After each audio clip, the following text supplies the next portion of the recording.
성령이 충만한 스데반 집사님이 요셉을 설교하는 내용의 말씀으로 되어져 있습니다. 이 말씀을 통해서 은혜가 되시기를 주의 이름으로 축복합니다. 하나님 앞에서나 사람 앞에서나 아주 정직하고 깨끗하고 그런 위대한 신앙의 인물 한 사람을 소개하라고 하면은 요셉이라고 하는 사람입니다. 그래서 많은 신학자들이 요셉을 가리켜 뭐라고 하느냐? 예수님의 모형이다. 그리스도의 모형이다. 이렇게까지 해석을 하고 증거하는 분들이 많이 있습니다. 그러니까 그만큼 요셉이 신앙이 깨끗하고 그의 삶이 깨끗하고 아주 순수했다고 하는 것을 보여주는 내용입니다. 그러면 이 요셉이라고 하는 사람이 도대체 어떤 인물인가? 여러 가지 많은 말씀들이 있습니다만은 창세기 37장에 있는 내용의 말씀을 보면 요셉은 아버지의 사랑을 받은 사람입니다. 사실은 야곱이 아들들이 많이 있어요.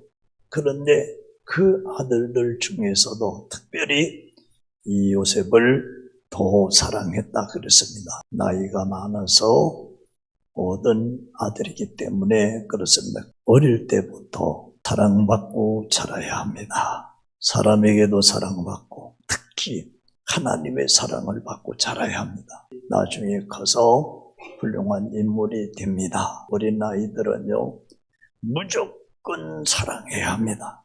사랑으로 양육해야 합니다. 하나님 앞에 큰 인물이 되고 위대한 인물이 되는 것을 보게 되어집니다. 특히 히브리 사람들에게서는 이 아버지의 사랑을 받는다고 하는 것은 절대적인 겁니다. 그러니까 아버지가 사랑한다. 그러면 그것은 절대적으로 생각을 했던 겁니다. 그래서 어려서부터 요셉은 아버지의 그 사랑을 아주 절대적인 그 아버지의 사랑을 받으면서 아버지의 사랑 속에 자라게 되어졌습니다. 자녀들을 양육할 때에 그냥 키우지 말고 자꾸 축복해야 합니다. 밥을 먹으면서도 축복기도 하고 옷을 사입히면서도 축복기도 하고 그저 만날 때마다 부모가 자식을 사랑하는 그 축복으로 자녀들을 잘 양육하고 키워야 합니다. 어떻게 보면 어린아이들은요 어른들 부모의 그 사랑을 가지고 사랑을 먹고 자라는 거예요. 얼마만큼 사랑으로 자랐느냐 이건 매우 중요한 말씀입니다. 그 다음에 요셉은 보면 창세기 37장에 있는 말씀을 보면 하나님이 특별히 요셉에게 꿈을 주죠. 그러니까 요셉은 꿈을 받은 사람입니다. 하나님께서 요셉에게 꿈을 줬어요. 그 꿈의 내용이 뭡니까? 한날 보니까 밭에 가가지고 곡식을 벤단 말이에요. 곡식을 베가지고 묶어가지고 세우는데 요셉이 곡식을 베가지고 묶어가지고 세웠는데 그 형들이 곡식을 베가지고 세운 단이 요셉이 묶어 세운 그 단에다 절을 하더라. 그게 꿈 내용입니다. 그리고 또 창세기 37장 7절, 10절에 있는 말씀을 보니까 해와 달과 별들도 요셉의 그 묶어 세운 곡식단에 절을 했다. 그렇습니다. 그래서 이 사건을 많은 사람들이 뭐라고 하느냐? 장차 요셉이라고 하는 사람은 이스라엘 민족을 구원할 자이다. 요셉을 통해서 이스라엘 민족이 구원받게 되고 하나님의 위대한 역사를 이루게 될 것이다. 계시적인 그런 꿈이었다고 표현을 하고 있습니다. 그 다음에 이 좋은 꿈을 꾸었는데 그리고 좋은 꿈을 하나님께서 요셉에게 주어졌는데 그런데 창세기 37장 보니까 이 꿈 때문에 요셉이 고난을 당한, 요셉이 아무런 잘못이 없어요. 실수한 것도 없고 잘못한 것도 없어요. 그런데 요셉이 이 꿈 때문에 말할 수 없는 고난을 겪게 되어집니다. 보세요. 형들이 시기를 해갖고 요셉을 애굽에다 팔아먹어요. 그리고 그 팔아먹을 때 뭐라고 했느냐 하면요, 꿈꾸는 자가 왔다 그랬어요. 꿈꾸는 자가 왔다. 우리가 미워하는 꿈꾸는 자가 왔으니 그걸 팔아먹자. 그걸 팔아먹어요. 그래서 요셉이 애굽에 팔려가요. 팔려가가지고 시위대당 보리발의 집에 종이 됩니다. 그런데 글로 끝나는 것이 아니에요. 그만 누명의 죄를 뒤집어 쓰고 감옥에 갑니다. 이런 수모를 당하고 고난을 겪게 되어집니다. 그런데 요셉이 이렇게 황당하게 고난을 겪고 어려움을 당하게 되어지는 것은 요셉이 잘못해서가 아니에요. 꿈 때문입니다. 그리고 그 꿈을 이루기 위한 고난이었다고 하는 것을 보게 되어집니다. 이 꿈이 결국은 요셉을 힘들게 만들었고, 고난을 겪게끔 만들고, 미움을 사게끔 만들고, 팔려가게끔 만들고, 감옥에 들어가게끔 만들고, 결국은 이 꿈대로, 요셉에게 준 하나님의 꿈대로 그 꿈을 성취하게 하시기 위해서 하나님께서 요셉에게 이런 고난을 겪게끔 만들었다고 하는 내용의 말씀을 봅니다. 그리고 요셉은 특별히 이 꿈을 해석하는 능력의 지혜가 있어요. 하나님의 지혜가 있습니다. 요셉이 결국은 바로의 꿈을 해석해 줌으로 말미암아 바로로부터 인정을 받아가지고 꿈을 꾼 대로 애굽의 총리가 되는 축복을 받게 되어지는 것을 보게 되어집니다. 우리에게 꿈이 있습니다. 그 꿈을 잘 해석할 수 있는 지혜가 있어야 합니다. 제가 목회를 출발을 했는데 82년도에 시작을 했습니다. 그때는 왜 그렇게 교회들이 꿈을 꾸는 사람들이 많았는지 몰라요. 하여튼 저한테도 초기 때에 하여튼 꿈 얘기하는 사람들이 얼마나 많고, 꿈 꿨다고 하는 것을 그 꿈을 가지고 나한테 와서 묻는 사람이 얼마나 많았는지 몰라요. 이제 이런 분이 있었어요. 꿈에 보니까 목사님하고 신방을 가더라. 그러니까 자기가 하는 사업을 접어야 된다. 그리고 나는 주의 길을 가야 된다. 이렇게 하는 분도 있었어요. 꿈 때문에. 네. 그래서 제가 꿈에 대한 지식을 좀 갖게 되어졌는데 정리를 했습니다. 여러 가지 꿈을 해석하는 자료들을 보고서에 제가 딱 정리를 했습니다. 세 종류가 있습니다. 첫째는 마귀가 주는 꿈이 있습니다. 사탄이 주는 꿈이 있습니다. 어려운 꿈이고, 그 다음에 무서운 꿈입니다. 네. 이런 것들은 전부 다 사탄이, 마귀가 갖다 주는 꿈입니다. 뱀이 막 나타난다. 전요, 우리 아버지 어버리를요, 전도하고 나서요, 그냥 잠만 들면 이런 구렁이가 나타나가지고 나를 칭칭 감고 올라옵니다.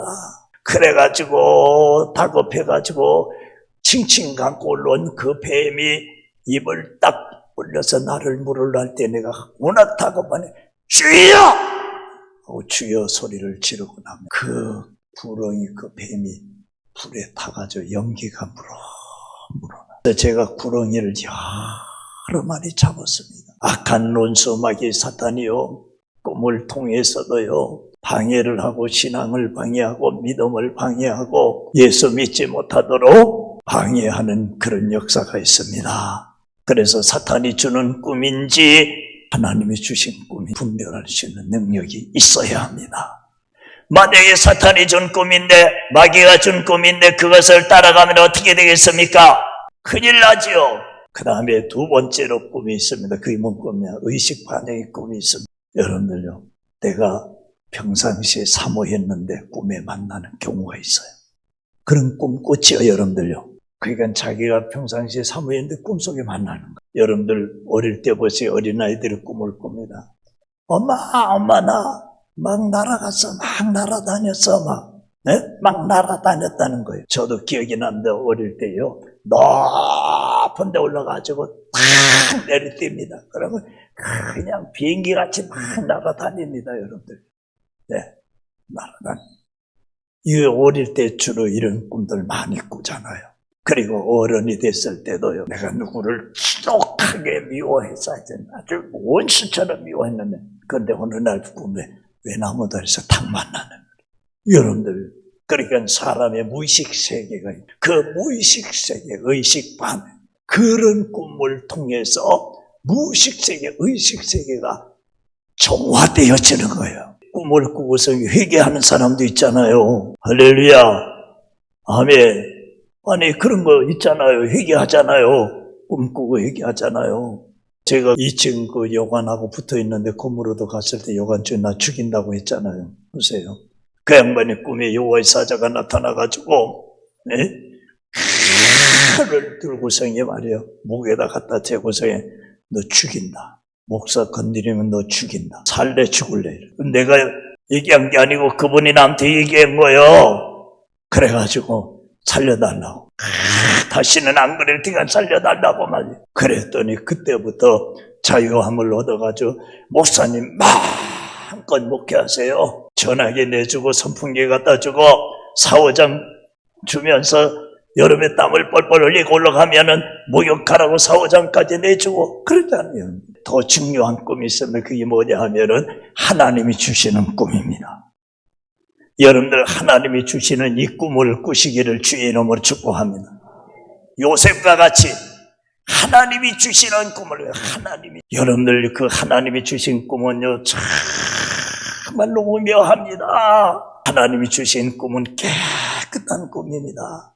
네, 예를 들면은요 그냥 맑은 물이 막 흘러내려가는데 거기에 그냥 막 큰 고기가 막 보글보글 하는 것을 본다든지, 그리고 강에 말이야 물이 깨끗한 강에 자기가 목욕을 한다든지, 그리고 밭이 있는데 그 밭에다 씨를 열심히 뿌린다든지, 그리고 나무를 열심히 심는다든지, 나무를 심어놨더니 어느 날 보니까 꽃이 피고 어느 날 보니까 거기에 열매가 주렁주렁 맺혀서, 이런 꿈이 제가 신학 공부하러 오기 전에 시골에서 성경을 열심히 읽을 때입니다. 밤을 새면서 성경을 읽을 때입니다.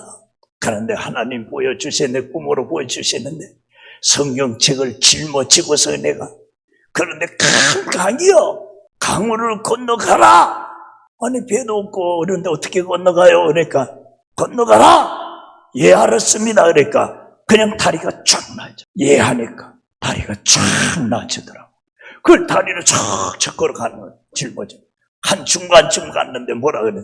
야, 네 짊어지고 있는 거 성경책 물에다 다 던져라. 아이고, 이거 얼마나 비싼 건데요. 아, 던지라면 던져. 던졌더니 풍도, 던졌더니 풍도, 다 던져 풍도. 그 다음에 또 하나님이 성경책을 짊어지고 가라. 그래서 예 하니까 또 다리가 쫙 놓여. 중간쯤 갔는데 또 성경책을 강에다 집어 던져라. 예. 그리고 성경책을 집어 던졌는데 세상에 풍 하고 깔아앉는 게 아니고 탁 던지면 쫙 피, 탁 던지면 쫙 피, 탁 던지면 쫙 피. 이래가지고 나중에 그 강에 꽃을 이루더라 이 말이에요. 여러분들, 나는 그 꿈이 뭔지도 몰라요. 아무도 몰라요. 그런데 보니까 오늘날 내가 목사가 되게끔 만든 꿈이요, 하나님의 말씀을 펴놓고 전할 수 있는 꿈을 하나님이 나에게 보여주신 거예요. 하나님이 주신 비전이 있어요. 하나님이 주신 꿈이 있어요. 이런 꿈을 꿀 수 있기를 주의 이름으로 축복합니다. 그런데 오늘 가장 중요한 내용, 이렇게 하나님으로부터 꿈을 받고 꿈을 해석하는 지혜를 얻은 이 요셉이라고 하는 사람을 보니까 하나님의 은혜를 잊어버리지 않는 거예요. 하나님의 은혜를 아는 자요, 이 부분이 중요한 거예요. 이 부분이 굉장히 중요한 부분입니다. 많은 사람들이요, 복도 받고 꿈도 꾸고 소원을 이루고 이랬는데 하나님의 은혜를 잊어버리는 경우가 너무 많아요. 요셉의 생애를 보면은요, 하나님의 은혜를 한 번도 떠난 적이 없어. 하나님의 은혜를 잊어버린 적이 없어. 그러니까 하나님의 은혜를 아는 자가 된 거예요. 하나님의 은혜입니다. 주님의 은혜입니다. 주님의 십자가의 은혜입니다. 할렐루야. 그러니까 요셉이라고 하는 사람은 하나님의 은혜를 아는 축복을 받은 사람이라 그 말이에요. 그럼 그 하나님의 은혜가 뭐예요? 아버지의 사랑을 받았다. 독생자를 주셨으니 하나님의 사랑 아닙니까? 하나님의 은혜 아닙니까? 그리고 많은 고난을 겪었는데 그 고난 속에도 원망하고 불평하지 아니했으니 고난이 뭡니까? 예수 그리스도의 십자가의 고난 아닙니까? 주님이 십자가의 고난을 당하시 십자가에 죽으시기까지 하셨잖아요. 그러니까 하나님의 특별한 은혜를 입고 꿈을 가진 요셉은 그 많은 어려움이 오고 고난이 왔었어도 그 고난 때문에 주저하거나 물러서거나 비겁하거나 그러지 아니했습니다. 아무리 힘들고 어려운 일이 있달지라도 그 십자가의 은혜를 저버리면 안 되는 거예요. 힘들고 어려운 고난이 와도 십자가를 짊어지고 주의 길로 믿음의 길로 가야 될 줄로 믿습니다. 그 다음에 보세요. 요셉이 형들 다 만났어요. 그래, 지난날에 잘못한 것을 용서해 주잖아요. 용서해 주잖아요. 예수님의 십자가의 사랑이 용서하잖아요. 아무리 훌륭하고 인격적이라고 하는 사람이라 할지라도 주님의 십자가의 은혜가 아니고는 용서할 수가 없습니다. 그러나 예수 그리스도의 십자가의 그 은혜를 아는 자는 용서할 수 없는 자도 용서하고 이해할 수 없는 자도 이해하고 용서하는 하나님의 특별한 은혜의 능력이 있다고 하는 사실을 믿으시기를 축복합니다. 나는 한국 교회사를 보는 가운데 참 감동적인 장면을 봤어요. 소다 가이치라고 하는 일본 사람이다. 미다라고 하는 지역에서 태어났습니다. 그가 배를 가만히 타고성에 대만으로 갑니다. 그리고 대만으로 갔다가 홍콩으로 갑니다. 또 홍콩으로 갔다가 중국으로 갑니다. 중국으로 갔다가 다시 대만으로 옵니다. 그런데 그 과정을 통해 가지고 여러 가지 사건을 겸합니다. 정치적인 사건도 겸하게 되고 어떤 단체에 가입도 하고 그러는 정말 너무 실망하고 낙심해가지고 마지막에 죽으려고 자살을 시도해서 죽습니다. 그런데 그냥 나비뒀으면 죽는데 조선인이 지나가다가 발견을 하고 그를 살려냅니다. 그리고 그의 비용을 다 지불합니다. 살려내기 위해서 지불합니다. 가이치라고 하는 사람이 살아납니다. 그리고 살아나가지고 그가 6년 후에 1905년 6월 달에 가이치라고 하는 사람이 조선 땅으로 들어옵니다. 다시 말하면 서울로 오게 됩니다. 왜 서울로 오느냐? 조선인이 나를 살려줬다 이 말이요. 나를 살려줬으니까 이 살려준 은혜를 내가 갚으려고. 왜? 그 사람이 어디에 사는지 누군지도 몰라. 다만 아는 것이 뭐냐? 조선 사람이라고 하는 것만 알아. 그러니까 조선 사람이라고 하는 것을 알기 때문에 내가 조선으로 가서 서울에 가서 내가 그 조선인이 나를 살려줬으니까 그 은혜를 보답해야 되겠다는 결단을 내리고 서울로 온다 이 말이에요. 와가지고 YMC에 들어가가지고 일본어 강사가 됩니다. 그리고 1906년에 우리나라가 아주 패망을 당하잖아요. 을사조약이 체결되고 나라 꼴인 말이 아니잖아요. 그때에 이 가이치라고 하는 사람은 예수님을 영접해가지고 믿고 세례를 받고 성도가 되어집니다. 그 은혜를 보답하기 위해 가지고 이 가이치라고 하는 사람이 고아원을 만듭니다. 우리나라에서 우리 조선에서 최고 큰 보육원을 만듭니다. 우리나라 조선이 힘들고 어려운 때에 역할을 합니다. 그리고 독립을 할 수 있는데도 역할을 합니다. 억울하게 감옥에 간 사람들을 건져내는 일도 합니다. 어마어마한 큰 일을 합니다. 그러다가 그가 나이가 많아가지고 고아원을 한경직 목사에게 위임을 하고 일본으로 건너갑니다. 그게 바로 영락보육원이라고 하는 거죠. 열어놓으세요. 죽으려고 했는데 살려준 자가 있어서 살아났어. 그래서 나를 살려준 사람이 조선이라고 하는 것을 알아.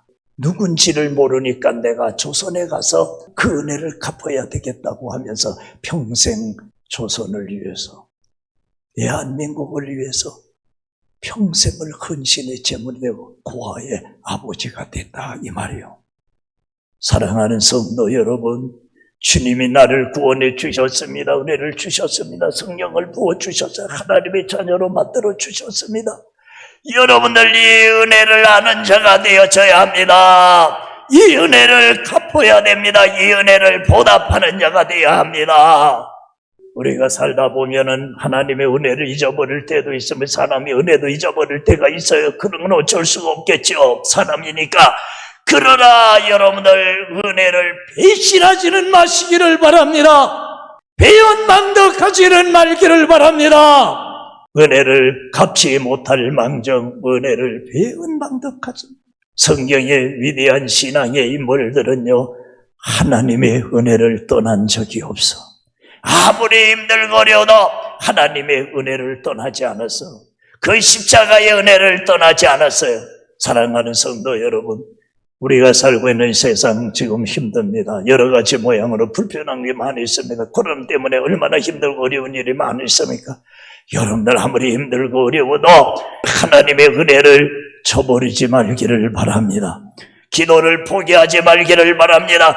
예배를 포기하지 말기를 바랍니다. 어떤 고난 속에서도 십자가의 은혜를 붙잡고 주여 하면서 늘 믿음으로 승리하시기를 바랍니다.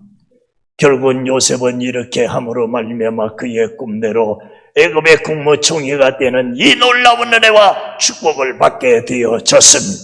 그것도 30살에 국무총리 되는데 정치했습니까? 그냥 한순간에 그냥 하나님이 세워주셔서 지금도 하나님이 그렇게 해주실 수 있습니다. 축복해 주실 수 있습니다. 하나님의 은혜 속에 살면서 하나님의 복을 받으시고 하나님의 역사를 체험하는 우리 성도들 다 되시길 주의 이름으로 축복합니다.